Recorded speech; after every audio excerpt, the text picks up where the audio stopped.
कार्तिक पौर्णिमेला त्रिपुरारी पौर्णिमा किंवा त्रिपुरी पौर्णिमा म्हणतात. या दिवशी शिव मंदिरामध्ये त्रिपुर वात म्हणजे उंच खांबावर असलेल्या दिव्याची वात लावली जाते. एकादशीपासून सुरू झालेले तुळशी विवाह करण्याचा हा शेवटचा दिवस असतो. त्रिपुरासूर नावाच्या राक्षसाने खडतर तप करून ब्रह्मदेवांकडून शत्रूंपासून भय राहणार नाही असा वर मागून घेतला. या वरामध्ये उन्मत्त होऊन तो सर्व लोकांना व देवांना सुद्धा खूप त्रास द्यायला लागला.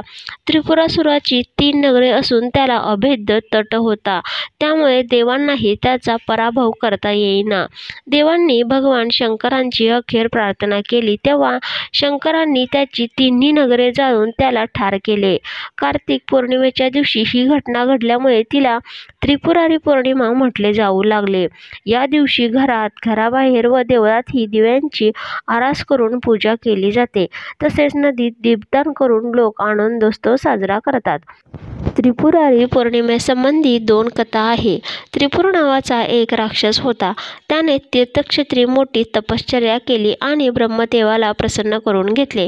ब्रह्मदेवाने प्रसन्न होऊन वर माग असे सांगितले. त्रिपुराने देवता, मनुष्य, निशाचर, स्त्री किंवा रोग यांच्यापासून मला मृत्यू न येऊ दे आणि त्यांच्यापासून अभय मिळावे असा वर मागितला. ब्रह्मदेवाने त्यावर तथास्तु म्हटले. ब्रह्मदेवाच्या या वरामुळे त्रिपुरासूर भलताच माजला. त्याची 3 पुरे होती. ती आकाशी संचारी होती. त्रिपुर त्या पुरात बसून त्रैलोक्याला त्रास देऊ लागला. त्याच्या त्रासामुळे सर्व दैव वैतागले आणि भगवान शंकराला शरण गेले. भगवान शंकरांनी त्याची 3 आकाशसंचारी पुरे जाळून टाकली आणि त्रिपुरासुराला ठार मारले. ही घटना कार्तिक पौर्णिमेच्या दिवशी प्रदोषकाळी घडली.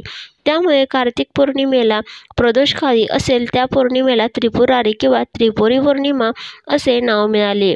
लोक त्या दिवसापासून दर कार्तिक पौर्णिमेला प्रदोषकाळी दीपोत्सव करून त्रिपुर संहाराचा आनंद व्यक्त करू लागले.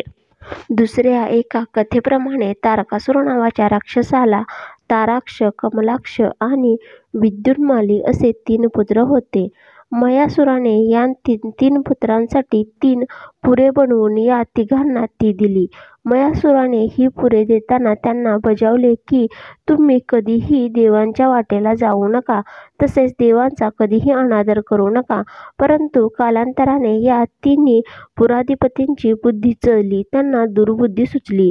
ते देवांना त्रास देऊ लागले. सर्व देव भगवान शंकरांना शरण गेले. शंकरांनी या 3 राक्षसांशी युद्ध करून त्यांच्या त्रिपुरांचे दहन केले.